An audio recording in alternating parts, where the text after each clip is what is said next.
ஆகாஷ்வாணி மாநில செய்திப்பிரிவு வழங்கும் செய்திச் சுடர். வணக்கம் நேயர்களே. இன்றைய செய்திச் சுடர் நிகழ்ச்சியில் மத்திய அரசின் 12 ஆண்டு சாதனைகள் வரிசையில் கூட்டுறவுக்கான தனி அமைச்சகம் உருவாக்கப்பட்டது குறித்தும் அதன் செயல்பாடுகள் குறித்தும் அந்த அமைச்சகத்தின் கீழ் செயல்படும் நடேசன் கூட்டுறவு மேலாண்மை பயிற்சி நிறுவனத்தின் துணை இயக்குநர் திரு வெங்கடேஷ் மற்றும் விரிவுரையாளர் திரு ரகுபாலன் பங்கேற்ற நிகழ்ச்சியின் 2ஆம் பாகத்தை கேட்கலாம். உலக மார்க்கெட்டுக்கு இந்த பொருட்களை சந்தைப்படுத்துறதுக்காக கூட்டுறவு அமைச்சகம் என்ன மாதிரியான முயற்சிகள் மேற்கொள்றாங்க? இப்போ கூட்டுறவுகளை பொறுத்த வரைக்கும் பல்வேறு விதமான பொருட்களை உற்பத்தி செய்கிறாங்க. நம்ம எடுத்துக்காட்டுக்கு சொல்கிறோம் அப்படின்னா, கூட்டுறவு விற்பனை சங்கங்கள் இருக்குது. விவசாயிகள்ட்ட இருந்து விளைபொருட்களை சரியான விலை கிடைக்க வைக்கணும், அதுதான் அவங்களுடைய நோக்கம். இப்போ அவங்க விவசாயிகளுடைய விளைபொருட்களை உற்பத்தி பண்ணுறாங்க. பல்வேறு மதிப்பு கூட்டு பொருட்களை உற்பத்தி செய்கிறாங்க. இந்த மாதிரி வரக்கூடிய பொருட்களை எல்லாம் நம்ம மார்க்கெட்டிங் பண்ணணும், வெளியில் எடுத்துகிட்டு போகணும் அப்படின்னு சொல்கிறோம். 3 முக்கியமான தேசிய அளவிலான மல்டி ஸ்டேட் கோஆபரேட்டிவ் சொசைட்டிஸ் அப்படின்னு சொல்லக்கூடிய பல்மாநில கூட்டுறவு சங்கங்களை மத்திய கூட்டுறவு அமைச்சகம் ஆரம்பிச்சிருக்காங்க. அதை முதல்ல சொல்லக்கூடியது நேஷனல் கோஆபரேட்டிவ் எக்ஸ்போர்ட்ஸ் லிமிடெட் அப்படின்னு சொல்லக்கூடிய தேசிய கூட்டுறவு ஏற்றுமதி நிறுவனம். கிராமங்களில் செயல்படக்கூடிய கூட்டுறவு சங்கங்களோ மாவட்ட அளவில் செயல்படக்கூடிய கூட்டுறவு சங்கங்களோ இந்த ஏற்றுமதி சங்கத்தில் உறுப்பினராக முடியும். விவசாயிகளிடமிருந்து கொள்முதல் செய்யப்பட்ட பொருட்களிலிருந்து உற்பத்தி செய்யக்கூடிய பொருட்களை இந்த நிறுவனம் மூலமாக வெளிநாடுகளுக்கு ஏற்றுமதி செய்வதற்காகவே பிரத்யேகமாக ஆரம்பிக்கப்பட்டக்கூடிய நிறுவனம். 2வது சொல்லக்கூடியது பாரதிய பீச் சஹகாரி சமிதி லிமிடெட் அப்படின்னு சொல்றோம். இது விதை கூட்டுறவு சங்கமா தேசிய அளவுல உருவாக்கப்பட்டிருக்கு. இப்ப விதை அப்படின்னு சொல்லும் போது, ஒரு விவசாயி ஒரு தனியார் கடையில ஒரு உரக்கடையில போய் ஒரு விதை வாங்கிட்டு வர்றாரு. அதை வச்சு அவர் உற்பத்தி பண்றாரு. அவரு கஷ்டப்படுறாரு, இரவும் பகலும் வேலை பார்க்கறாரு. ஆனா அந்த விதை தரமானதா இல்லைன்னா அவர் என்ன கஷ்டப்பட்டாலும் அதுல இருந்து உண்மையாக வரக்கூடிய அந்த விளைபொருள் பலன் அப்படிங்கறது அவருக்கு கிடைக்காது. நம்ம விவசாயத்துல ஒரு முன்னணி நாடா இருக்கோம். ஆனால் ஒரு குறிப்பிட்ட விதைகளை பொறுத்த வரைக்கும் நம்ம அயல் நாடுகள்ல இருந்து வரக்கூடிய ஹைபிரிட் விதைகளையும் நம்பி இருக்கக்கூடிய ஒரு நிலை இருக்கு.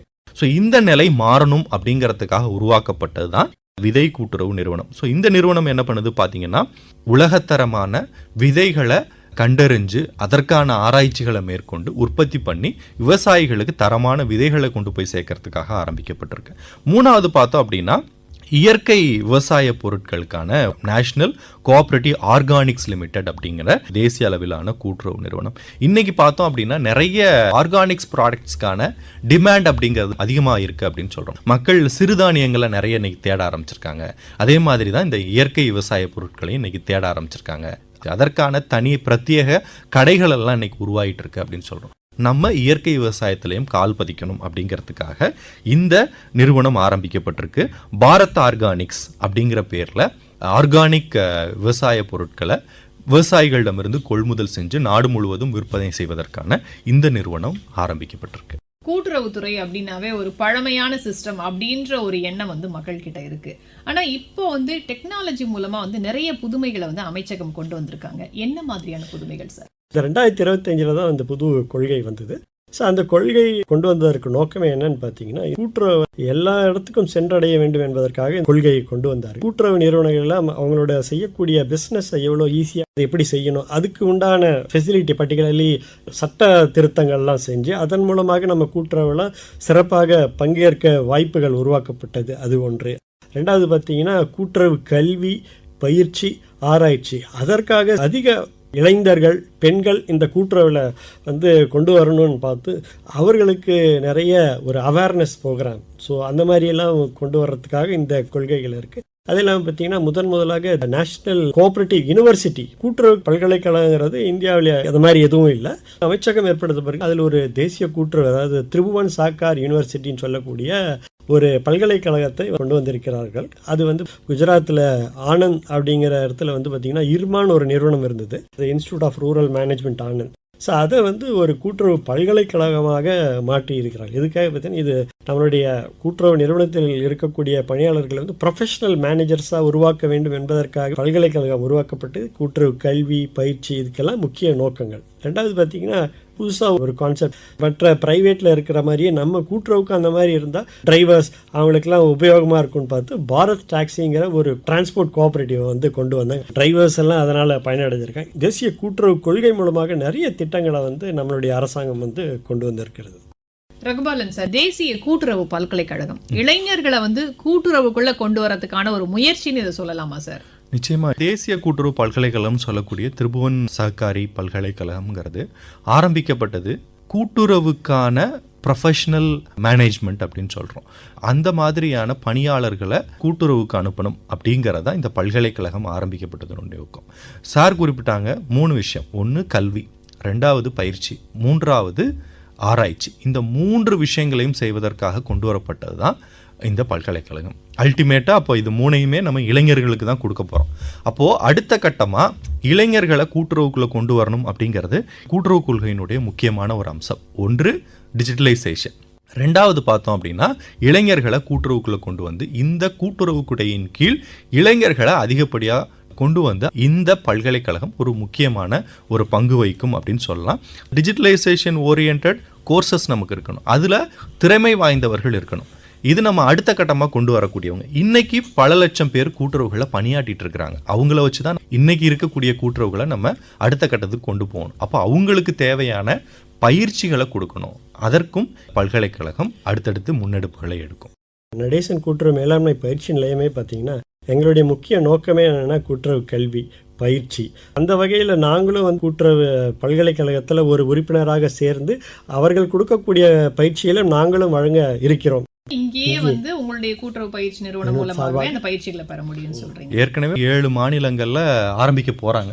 அடுத்த கட்டமா நம்ம தமிழ்நாட்டுக்குன்னு பார்க்கும்போது நம்மளுடைய சென்னையில் இருக்கக்கூடிய நடேசன் கூட்டுறவு பயிற்சி மேலாண்மை நிலையத்திலேயே திரிபுவன் சஹகாரி பல்கலைக்கழகத்தினுடைய சான்றிதழ் படிப்புகளையோ பட்ட படிப்புகளையோ இங்கேயே கொடுப்பதற்கான வசதிகளும் ஏற்படுத்தி கொடுக்கும். மாணவர்களுக்கு பல்கலைக்கழகமாக வழங்கப்படுகிற சர்டிபிகேட் பார்த்தீங்கன்னா மதிப்பை கொடுக்கும். கூட்டுறவு பல்கலைக்கழகத்தில் நாங்கள் படித்து ஒரு கூட்டுறவு யூனிவர்சிட்டி மூலமாக டிகிரி வாங்கி நாங்கள் கூட்டுறவு நிறுவனத்தில் வந்து வேலை செய்கிறோம்னு சொன்னால் அவங்களுக்கு ஒரு மதிப்பாக இருக்கும். ஏன்னா இது ஒன்று தான் தேசிய அளவில் இருக்கக்கூடிய ஒரே கூட்டுறவு பல்கலைக்கழகம். வேற எங்கேயும் கூட்டுறவுக்கான தனி பல்கலைக்கழகம் கிடையாது. அதற்கு முக்கிய காரணம் நம்மளுடைய கூட்டுறவு அமைச்சகம் தான் நம்ம சொல்லலாம். இந்த பல்கலைக்கழகம் வந்து தேசிய முக்கியத்துவம் வாய்ந்த நிறுவனமாகவும் கொண்டு வந்திருக்காங்க. கல்வியிலையும் சிறப்பான முன்னெடுப்பை வந்து கூட்டுறவு அமைச்சகம் எடுத்திருக்காங்க அப்படின்னு தான் சொல்லணும். நிறைய இளையோருக்கு வந்து ஒரு மகிழ்ச்சியான விஷயம் தான் சார். கரும்பு விவசாயிகளை பொறுத்த வரைக்கும் பார்த்தீங்கன்னா சர்க்கரை ஆலைகள் அதனுடைய பொருளாதார பலத்தை அதிகரிக்கிறதுக்காக ஒரு 10,000 கோடி ரூபாய் மதிப்பிலான ஒரு மாபெரும் கடன் திட்டத்தையும் வந்து கூட்டுறவு அமைச்சகம் வந்து கொண்டு வந்திருக்கிறாங்க. அதனுடைய முக்கியத்துவம் என்ன சார்? எந்த அளவுக்கு கரும்பு விவசாயிகளுக்கு இது வந்து பயனளிக்கும்? சர்க்கரை ஆலைகள் அப்படின்னு சொல்லும்போது நம்ம தமிழ்நாட்டில் பெரிய பெரிய சர்க்கரை ஆலைகள் முன்னாடி செயல்பாட்டில் இருந்தது. இன்றைக்கி நிறைய கூட்டுறவு சர்க்கரை ஆலைகள் பெரிய அளவில் செயல்பாட்டில் இல்லை அப்படின்னு பார்க்குறோம். அதற்கு காரணம் அப்படின்னு பார்க்கும்போது இதற்கான உற்பத்தி செலவு அப்படிங்கிறது அதிகம். ஒரு 10,000 கோடி ரூபாயை தேசிய கூட்டுறவு வளர்ச்சி கழகத்தின் கீழே இந்த திட்டம் NCDCயின் கீழே செயல்படுத்தப்படுது அப்படின்னு பார்க்குறோம். அப்போ இதில் என்னென்னலாம் பண்ணுறாங்க அப்படின்னு பார்க்கும்போது 2 முக்கியமான விஷயங்கள். 1, கூட்டுறவு சர்க்கரை ஆலைகள்லேருந்து கிடைக்கக்கூடிய கழிவுகள்லேருந்து பல்வேறு மதிப்புள்ள பொருட்களை நம்மளால் உற்பத்தி செய்ய முடியும் அப்படின்னு பார்க்குறோம். அந்த வகையில் கூட்டுறவு சர்க்கரை ஆலைகள்லேயே எத்தனால் உற்பத்தி ஆலைகளை அமைப்பதற்கான வசதி இந்த 10,000 கோடியின் கீழே கூட்டுறவு சர்க்கரை ஆலைகள் பெற முடியும். 2வது மின்சார தயாரிப்பு. அந்த கரும்பு சக்கையிலிருந்து அதை எரிபொருளாக பயன்படுத்தி நம்மளால் மின்சாரம் தயாரிக்க முடியும். ஸோ அதையும் பண்ணுறதுக்கு இதில் ஏற்பாடுகள் செய்யப்படுது. மத்திய அரசாங்கம் இந்த கூட்டுறவு சர்க்கரை ஆலைகளிலிருந்து உற்பத்தி செய்யப்படக்கூடிய எத்தனால கொள்முதல் செய்வதற்கு முன்னுரிமை கொடுக்குறேன்னு சொல்லியிருக்கிறாங்க. அதனால கூட்டுறவு சர்க்கரை ஆலைகள் உற்பத்தி செய்கிற பட்சத்தில் மத்திய அரசாங்கத்தில் அதை விற்பனையும் செய்ய முடியும் அப்படின்னு பார்க்குறோம். ஸோ இந்த மொலாசஸ்ன்னு சொல்லக்கூடியதான் பேஸ் ஃபார் எத்தனால். ஸோ அதற்கான GST அப்படின்னு பார்த்தோம்னா 28% 5% குறைஞ்சிருக்கு. அப்போ ஒட்டுமொத்தமாக பார்த்தோம் அப்படின்னா அவங்களோட உற்பத்தி செலவில் வரி 5% குறைஞ்சிருது. அடுத்த கட்டமாக எத்தனால் அப்படிங்கிறத அவங்க உற்பத்தி செய்யும் போது பெரிய அளவில் அவங்களுக்கு லாபம் கிடைக்கும். கூட்டுறவு சர்க்கரை ஆலைகளில் வருமானத்தில் மிகப்பெரிய வளர்ச்சி அப்படிங்கிறத நம்மளால் பார்க்க முடியும். கூட்டுறவுகள் அதனுடைய சேவைகள் எவ்வளவு வளர்ந்தாலும் அதனுடைய வருமானம் எவ்வளவு வளர்ந்தாலும் நேரடியாக அதனுடைய பலனுங்கிறது அவங்களுடைய உறுப்பினராக இருக்கக்கூடிய விவசாயிகளுக்கும் போய் சேருங்கிறத நிச்சயமா நம்மளால சொல்ல முடியும். நிச்சயமா. வெங்கடேஷ் சார், இப்போ கரும்பு விவசாயிகளுக்கு வந்து முன்னாடிலாம் பார்த்தீங்கன்னா அந்த தொகை கிடைக்கிறதுல ஒரு சின்ன இழுபறி இருந்த மாதிரி ஒரு சூழல்லாம் கூட இருந்திருக்கு. இப்போ அந்த மாதிரி இல்லாமல் உடனுக்குடன் வந்து தொகை கிடைக்கிறதுக்கான ஒரு வழிவகை ஏற்பட்டிருக்குன்னு சொல்லலாமா? கண்டிப்பாக சுகர் ஃபேக்டரிக்காகவே தேசிய கூட்டுறவு வளர்ச்சி கழகம் மூலமாக நிதி வழங்கப்பட்டிருக்கிறது, சுழற்சி நிதி கிடைக்கிறது. ஸோ அதனால விவசாயிகளுக்கு அவங்களுக்கு கொடுக்கக்கூடிய கரும்புக்கு உடனடியாக விலையை கொடுத்து விடுகிறார்கள். ஸோ அதுக்கு பணம் இவங்களுக்கு ரொட்டேஷனுக்கு இருக்கிறதுனால வங்கிகள் சர்க்கரை ஆலைகளுக்கு கடன் வழங்குவதனால் இது முடிகிறது. மேலும் நகர்ப்புற கூட்டுறவு வங்கிகள் மற்றும் கிராமப்புற கூட்டுறவு வங்கிகளை பலப்படுத்துறதுக்காக ஆர்பிஐயோட சேர்ந்து என்ன மாதிரியான முக்கிய முடிவுகள் அமைச்சகம் எடுத்திருக்காங்க சார்? கிராமத்தில் பார்த்தீங்கன்னா தொடக்க வேளாண்மை கூட்டுறவு கடன் சங்கங்கள் இருக்கோ அதே மாதிரி இந்த நகரப்பகுதியில் இருக்கக்கூடிய மக்களுக்காகவே ஏற்படுத்தப்பட்ட ஒரு வங்கி தான் அர்பன் கோஆபரேட்டிவ் பேங்க். இந்த அமைச்சகம் உருவாக்கப்பட்டதிலிருந்து நகர கூட்டுறவுக்கு நிறைய வசதிகள் செய்து கொடுக்கப்பட்டிருக்கிறது. பர்டிகுலர்லி என்னன்னு பார்த்தீங்கன்னா தேசிய அளவில் ஒரு national urban cooperative development and finance corporation சொல்லிட்டு ஒரு அம்பரலா ஆர்கனைசேஷன் உருவாக்கி அதன் மூலமாக எல்லா மாநிலத்திலும் இருக்கக்கூடிய ஒரு நகர கூட்டுறவு வங்கிகளுக்கு அவர்களுக்கு தேவையான கடன் வசதிகளை ஏற்பாடு செய்து கொடுத்திருக்கிறார்கள். தொடக்க வேளாண்மை சங்கத்தில் கணினிமயமாக்கினார்கள், அதே மாதிரி அனைத்து நகர கூட்டுறவு வங்கிகளும் கணினிமயமாக்கப்பட்டு விட்டது. கவர்மெண்ட் அதற்காக ஒரு அலுவலர்களை நியமித்து இவர்களுக்கு தேவையானதை அவங்க பூர்த்தி செய்கிறாங்க. கணினிமயக்கம் அதனால் என்னாச்சுன்னு பார்த்தீங்கன்னா இந்த எப்படி ஒரு ப்ரைவேட் பேங்க்கில் ஒரு இந்த இன்டர்நெட் பேங்கிங்கோ mobile banking service doorstep delivery அதெல்லாம் இவங்களுக்கு கொடுக்கறதுக்கு வசதியாக இருக்கிறது கணினிமயமாக்கலால். அர்பன் பேங்க்லாம் பற்றி அனைத்து வகையான கடன்கள்லாம் வழங்கி கொண்டிருக்கிறார். வீடு கட்டுவதற்கும் 20 லட்சம் வரைக்கும் கடன் லிமிட்டை உயர்த்தி இருக்கிறார்கள். நிறைய நகர கூட்டுறவு வங்கிகளுக்காக பல்வேறு விதமான வசதிகளை ஏற்படுத்தி கொடுத்திருக்கிறார்கள். தங்க நகைக்கான கடன் வரம்பு உயர்த்தப்பட்டிருக்கா சார்? தற்காலத்துல தங்கம் ஒரு முக்கியமான ஒரு பொருளா பார்க்கப்படுது. ஏன்னா அதை வச்சு இன்னொரு முதலீட்டை எடுத்துக்கலாம் அப்படின்ற மாதிரி தான் இன்னொரு முக்கியமான விஷயம் என்னன்னு பார்த்தீங்கன்னா கூட்டுறவு வங்கிகளை அதிகமாக கொடுக்கக்கூடிய கடனே பார்த்தீங்கன்னா நகைக்கடன் தான். கூட்டுறவுக்கு எந்த வகையில்னு பார்த்தீங்கன்னா அது ஒரு செக்யூர்ட் லோன்னு சொல்லக்கூடியதுனால அனைத்து மக்களும் நகை வைத்திருக்கிறதுனால உடனடியாக அவரோட பண தேவைக்காக அந்த நகைக்கடன் வாங்குறாங்க. கூட்டுறவு தான் அதிகமாக நகைக்கடன் வழங்குகிறது. அந்த வரம்பு உயர்த்தப்பட்டிருக்கா சார்? நகர கூட்டுறவு வங்கிகள் அப்படின்னு சொல்லும்போது நகரங்களில் இருக்கக்கூடிய பொருளாதாரத்தில் பின்தங்கியவர்கள், டெய்லி வேலைக்கு போகக்கூடியவங்களா இருக்கலாம், அவங்களுக்கான தேவைகள், சிறு வியாபாரிகள், இந்த மாதிரி இருக்கக்கூடிய மக்களுக்காகவே செயல்படக்கூடியதா இந்த நகர கூட்டுறவு வங்கிகள் அப்படின்னு சொல்றோம். ப்ரியாரிட்டி செக்டார் லெண்டிங்கிறது எல்லா வங்கிகளுக்குமே உண்டு. அதுல நகர கூட்டுறவு வங்கிகளுக்கு பார்த்தோம்னா ஒரு 60% அப்படிங்கிறது இன்னைக்கு நிலைமையில ஆர்பிஐனுடைய ரேட்டா இருக்கு.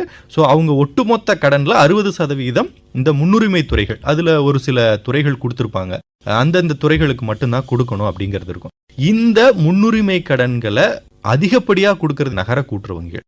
எந்தெந்த நகர கூட்டுறவு வங்கிகள்லாம் இந்த 60% சரியா பண்றாங்களோ அவங்களுடைய தங்க நகைக்கடனுக்கான பண வரம்பு அப்படிங்கிறது 2 லட்சத்திலிருந்து 4 லட்சமா உயர்த்தி இருக்கிறாங்க. கூட்டுறவு அமைச்சகம்னு அப்படின்ற ஒரு தனிப்பட்ட அமைச்சகம் ஆரம்பிச்சு 5 ஆண்டுகளை நெருங்கிட்டு இருக்கோம். இந்த சூழல்ல என்ன மாதிரியான முன்னெடுப்புகள் செயல்படுத்தப்பட்டது அப்படின்னு ரொம்ப சிறப்பா 2 பேருமே சொல்லியிருந்தீங்க. நம்ம தமிழக மக்களுக்கு கூட்டுறவு அமைச்சகத்தோட இந்த செயல்பாடுகளை சேவைகளை என்ன மாதிரி பயன்படுத்திக்கலாம், என்ன தெரிஞ்சுக்கலாம்னு நீங்க சொல்லக்கூடிய அறிவுரைகள் என்ன சார்? அதாவது ஒன்று முக்கியமான விஷயம் என்னன்னு பார்த்தீங்கன்னா இதில் நம்மளோட தமிழ்நாடு கூட்டுறவுத்துறையில் மிகவும் முன்னோடியான ஒரு மாநிலம். நிறைய திட்டங்கள் அரசு வழங்கியிருந்தாலும் தமிழ்நாட்டில் ஏற்கனவே நம்ம நிறைய செயல்படுத்திக்கிட்டு தான் இருக்கிறோம்.